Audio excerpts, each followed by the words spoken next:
what am I doing? What stress am I putting my child under? And how irresponsible, and how many chances has God given me? I fell back asleep because I was still pretty intoxicated. And I woke up at 7 with that anxiety. And I went into her room and got in bed with her and put my arms around her. And I said, I'll never drink again. I promise you. Yeah.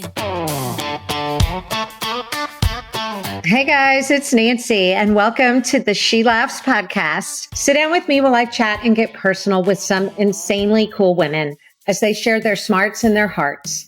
God gave us each unique gifts, and we got to use them. Inside each one of us is a cool girl. So buckle up. Let's get vulnerable. Let's get real, and let's laugh.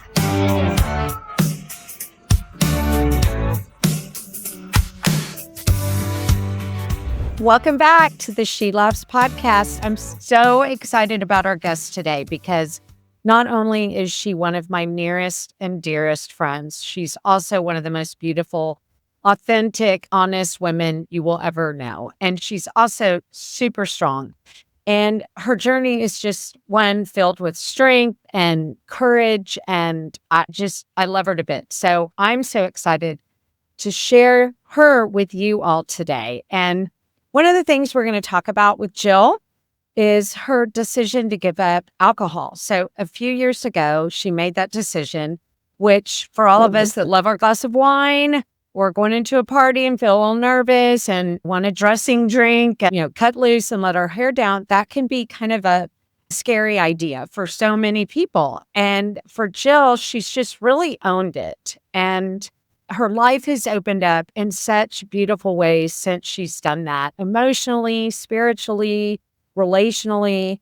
And today she's here to talk about that journey. So this is for every woman who's ever wondered, what if I didn't drink? Or is there more out there for me than this? And I promise after listening to her today, you're going to feel seen and inspired and maybe even a little challenged in some way. So please join me in welcoming the beautiful, talented, amazing, dear friend, Jill Johansson. Hi, Jill. It was amazing. It's all so true. I'm so glad you're here. And thank you for agreeing to be on the show today. So I feel honored to be here. Well, we're glad. And I know I've been with you kind of through this journey, but not everybody that's listening has. And like I said earlier, a lot of women are going, I might want to do that, but what does that look like? It feels kind of scary. Can you take us back to the moment you decided to stop drinking and to give up alcohol? And what kind of prompted that? Yeah. So I've decided many times to quit and had many failed attempts. I think we all, grew up the same way. Drinking in college was just a big part of our culture and how we learned to socialize, or at least for me it was. And I think while people grew up and maybe pared back their drinking, I kind of never did. When I had my daughter, I slowed down some and then went through a divorce and was single again. And so I was nervous and picked back up my steam and drinking, and then was remarried and married someone that enjoyed alcohol quite a bit. And it was in my relationship with him that there were several moments where I just thought, I don't like who I am. I'm waking up with bruises on me that I don't know where I got them, or I told secrets to people I wasn't supposed to tell, or did embarrassing things, or maybe I didn't even know what I had said or done. And so, it probably took me,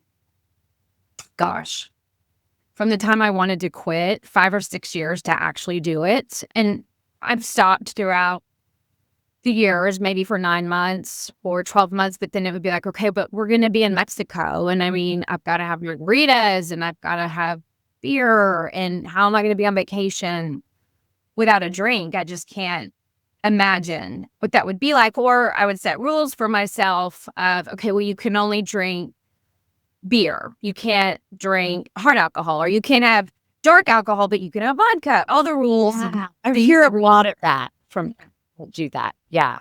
My issue has never been one that I was someone that drank every single day. It's just I don't have an off switch. So once I start, I don't want to stop. So there wasn't like a rock bottom moment. It was more of a For sure there was. Let you or people know that the first time did not stick, that I have tried many times over the years. And so my second husband and I ended up divorcing, and probably due to some addiction issues on his end. And we divorced, and then it was COVID, and my drinking had escalated, as I think it did for everyone during COVID. So many people, for sure. Yeah. Yeah. It was an amazing excuse to start drinking at 4 o'clock and get on the phone with your friends, right? Yeah. And my behavior was such that, I was blacking out a lot, and I was good about not drinking and driving. I Ubered all over the place. I was spending who knows how much money. But waking up the next day and being like, what did I say? What did I do? My anxiety was next level. Like, I would wake up on a Sunday after probably having drank all night on a Thursday, all night on a Friday, all night on a Saturday, and have massive panic attacks, hysterically cry. I just beat myself up. And it was something that I couldn't really contain. But I'll tell you, scaries comes from, I think, right? Like that term. I think a lot of people wake up on a Sunday going, oh my gosh, just with regret, remorse, what happened. Yeah. And I just didn't like who I was. I just felt really out of control. I also have type 1 diabetes. And so that throws, another layer onto it. I would have the severe low blood sugar, which thankfully I would always wake up. But I've known several people that don't wake up because they'd had too much to drink and slept through a hypoglycemic episode, and that you don't wake up. Wow.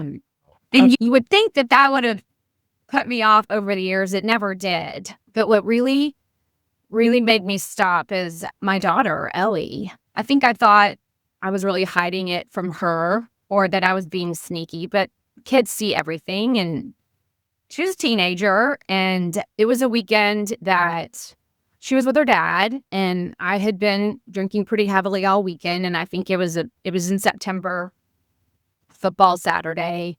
Would met some friends for an 11 o'clock UT football game, started drinking. They, like normal people, when the game was over, wanted to go home. So I went and met another friend for dinner and probably had, I don't know how many margaritas. And then she went home, and then I went over to my neighbor's house and drank wine and came home, I don't know, like 8:30 or 9, and passed out. And my insulin pump had run out of insulin, and my daughter follows me through the continuous glucose monitor that I wear. And so she was getting these alerts that my blood sugar was... She follows. Okay. So she was getting these alerts that my blood sugar was super high, not low, but high. And she had been calling me, and I wasn't answering. So she had her dad drive her over to check on me, and they couldn't wake me up because I was so passed out. And her father, who had been married to me for 7 years, knew to give me insulin. He gave me an injection. He didn't know how to fix my pump, but apparently gave me an injection.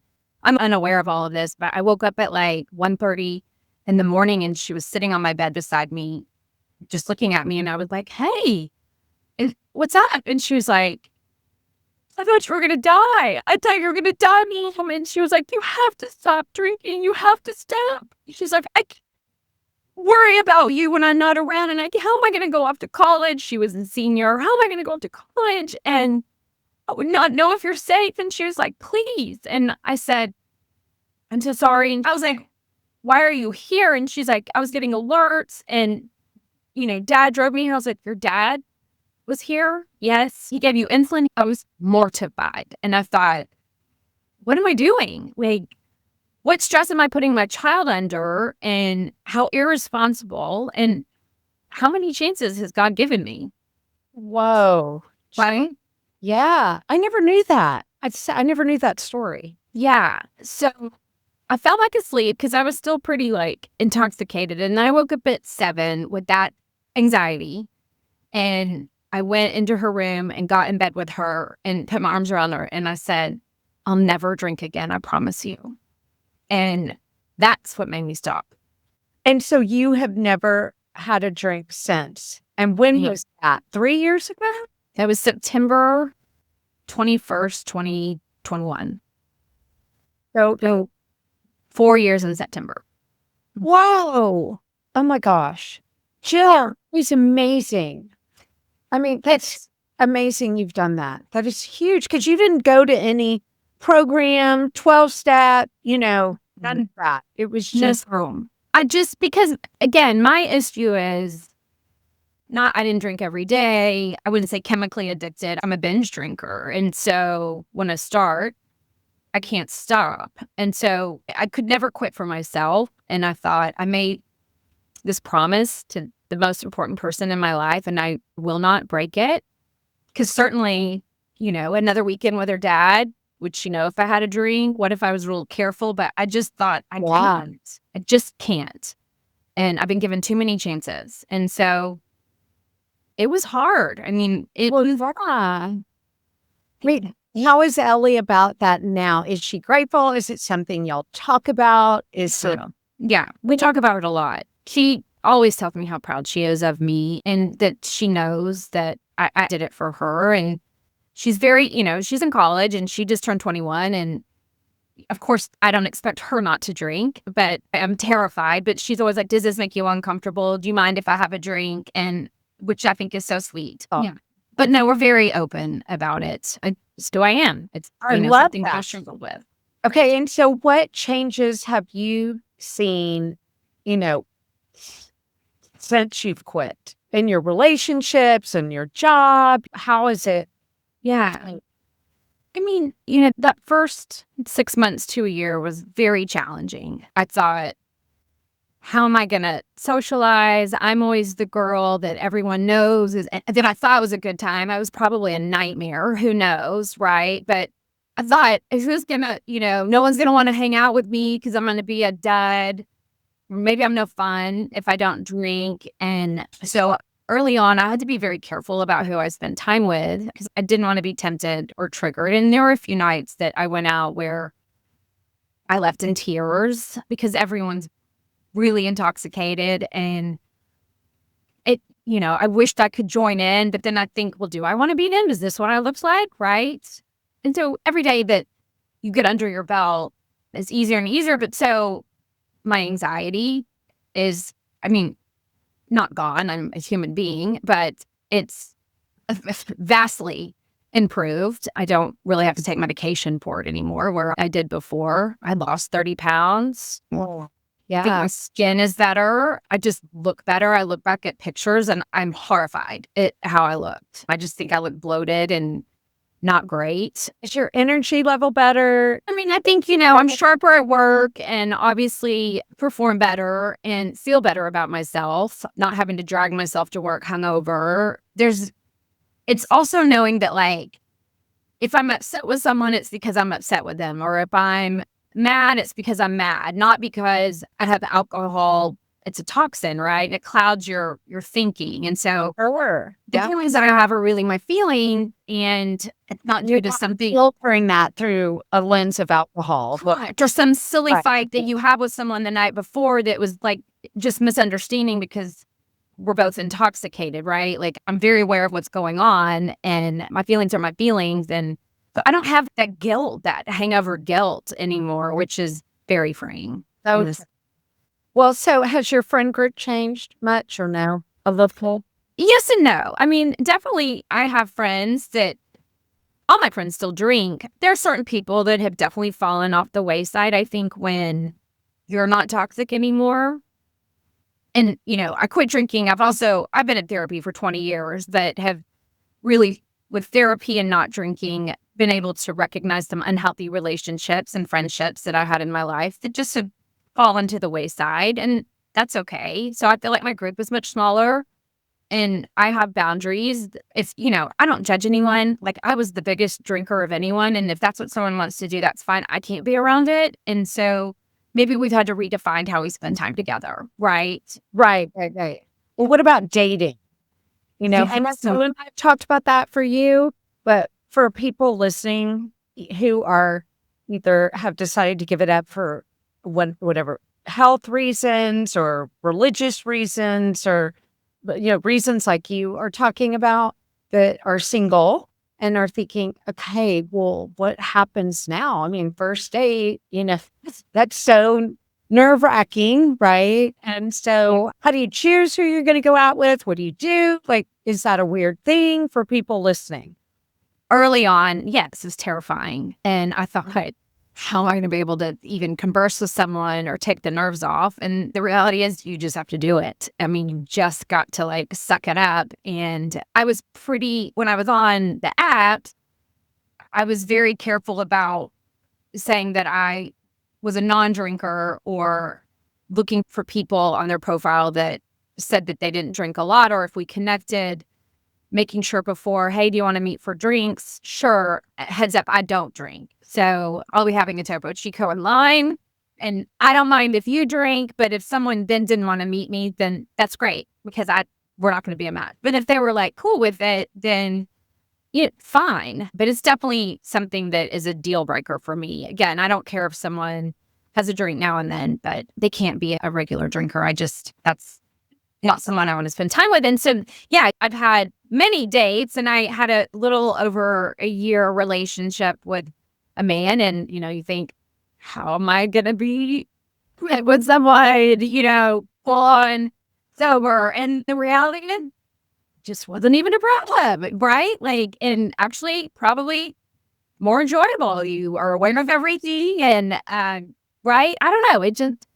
They're looking back, everything I was worried about. How will I go on vacation? Well, what if when I go to Italy, I can't drink the wine and right and all these things? And I honestly, Nancy, I don't even think about it anymore. Like, I don't feel like I'm missing out. I don't feel like everyone's having a better time. I think I am. I always feel good. I always know what happened. I'm not ever mortified at my behavior because of alcohol. It's been nothing but honestly good, all good things.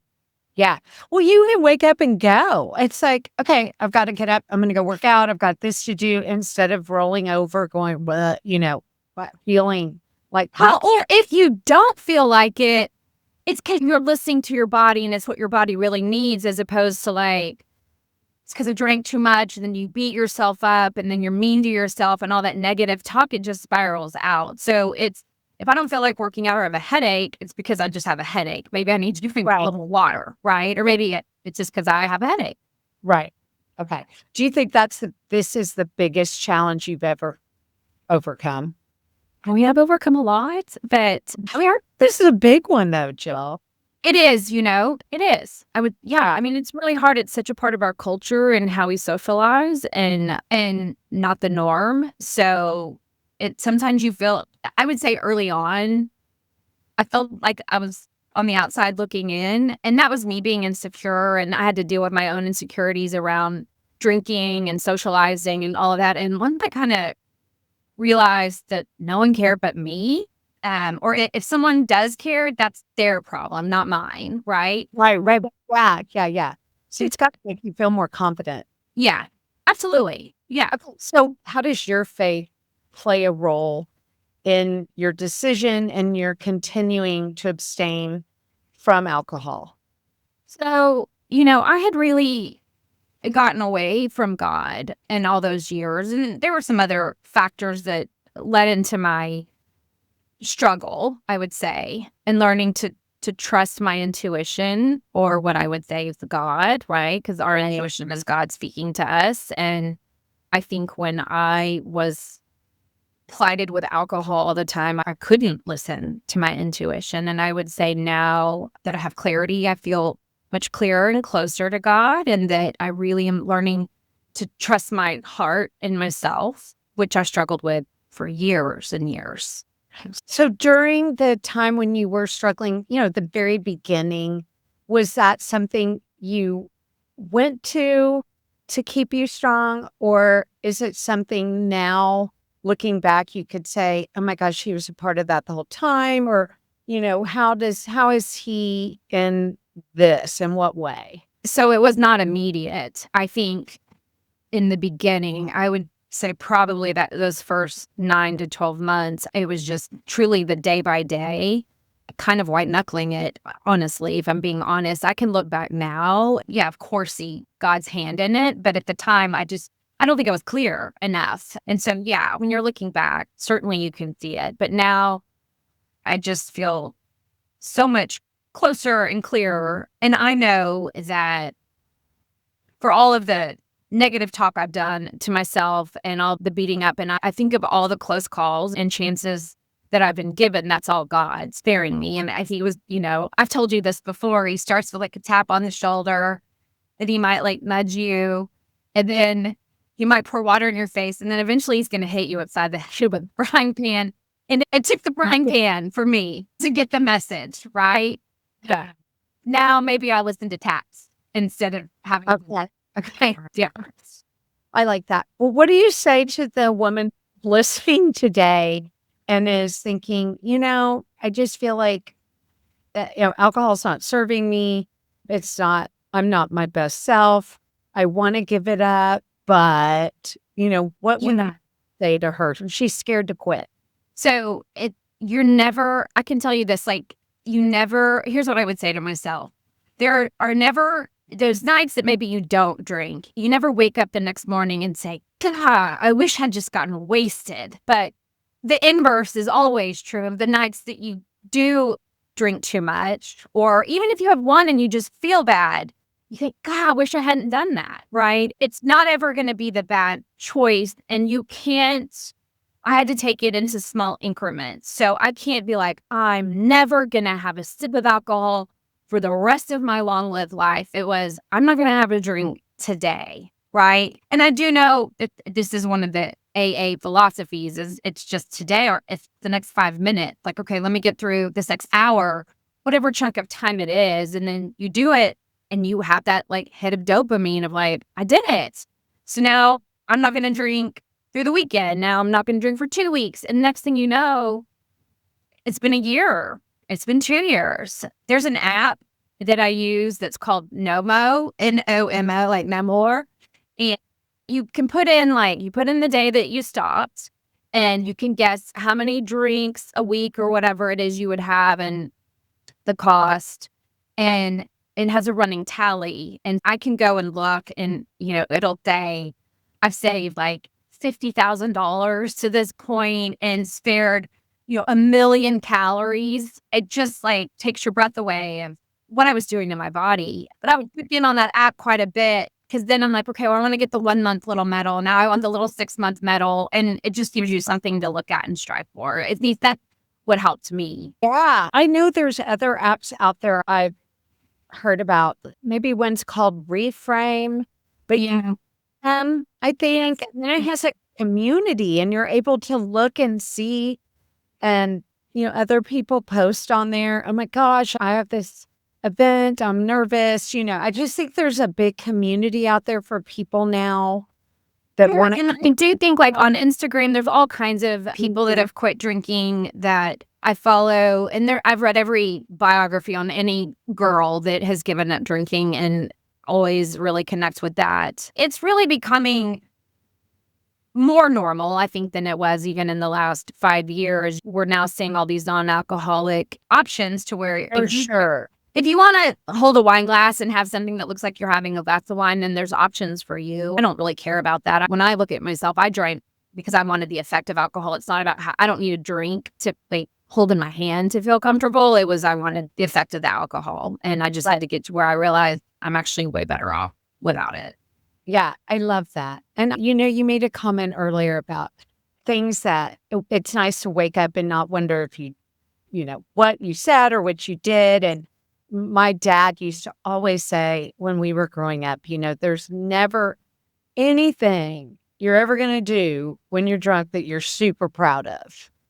And I've always thought about that. And I'm like, that is so true. It's not like you're going to have your, best performance or your best whatever if you're just super drunk, And I think that now we're finding out just how bad it is for you, not just behaviorally, but, as far as dementia and Alzheimer's and, the effect it plays in that too, has got other people thinking it's more than just, oh, I want to give it up. Because I'm sure you remember when all the research came out that like a glass of red wine a day is actually heart healthy. And No, it's not. Alcohol is poison.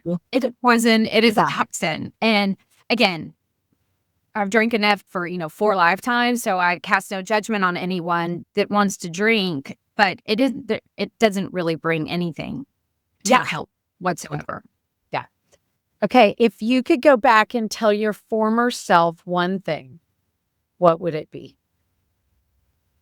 I think I would offer myself some grace and just say, you're doing the best you can with what you got right now, and it's going to be okay. That is so good because we tend to beat ourselves up as women so much and not do enough of that. Yeah. I love that. I want to thank you first before we do this fun little rapid fire wrap up. But thank you for talking about this. This is a topic that, a lot of people don't want to share because and I don't know why, it's something so great and positive. And like you said, there's more on Instagram now, more on social media. If you're at a party, it's okay to go, I just want, sparkling water. And people aren't like, what's going on? Are you pregnant? Are you okay? It's like I just want to feel good. I'm choosing water, and so there's been, I think, a huge, just over the last few years, shift, which is fantastic, but it still takes courage. So thank you for sharing that today. And I know there's women that are going to be listening and would love everything you shared. So thank you, Jill, for doing that. Thank you for having me. Okay, now I've got some little questions that I wrote down. Quick fire wrap up questions. Okay, favorite non-alcoholic drink right now? Coke. It's a problem. That's my new problem, but Diet Coke. Okay. What makes you laugh the most? People, right? There's nothing better than having a funny moment with a friend where you're laughing so hard you can't even breathe and you're silent, right? Those are my favorite time. I know they're the best. Okay. One book or podcast that's inspired you on this journey? I listened to Melissa Wood Tepperberg. She's an influencer in New York, and she gave up alcohol 5 or 6 years ago, and so into Pilates and healthy, all the things that I'm kind of into now. And she's younger, and her husband, I know this isn't rapid fire, but he's in the restaurant scene. And so she's around alcohol all the time, and watching her be able to give it up and stay married to someone that is in that, the nightlife is his way of living. And she just exudes joy and positivity. I love it. She has a podcast. I think it's called Move with Heart, but it's Melissa Wood Tepperberg. Okay. Awesome. I love that.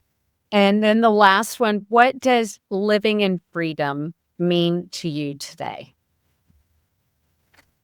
Wow, that's kind of tough. I think for me, it is freedom or peace is having my boundaries and living with my intuition, which is God, right? So I finally listening to myself. I think I know if I'm listening to my gut, then I'm following a path, whether I know where it's taking me or not, as opposed to just at my whole life up until the last several years has just been so reactionary and undoing every horrible decision and disaster that I created for myself. God, that's good stuff. Thank you. I just love you. I wish I could jump through the camera. Oh, I love you so much. Thank you for sharing this today. Yeah, that's right. Me. Yeah. Love you, Jill. Love you.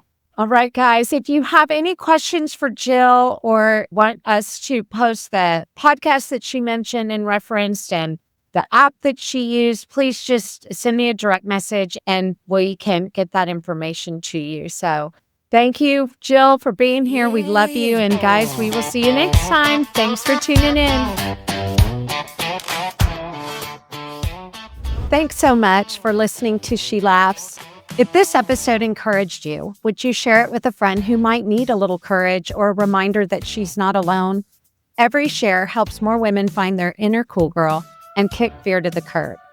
You can find links to our guests, watch full episodes on YouTube, and connect with me on social at She Laughs Podcast Official, all in the show notes. And remember, the dream inside of you means something. Take the first step. Be brave God's got your back. And girl, you've got this.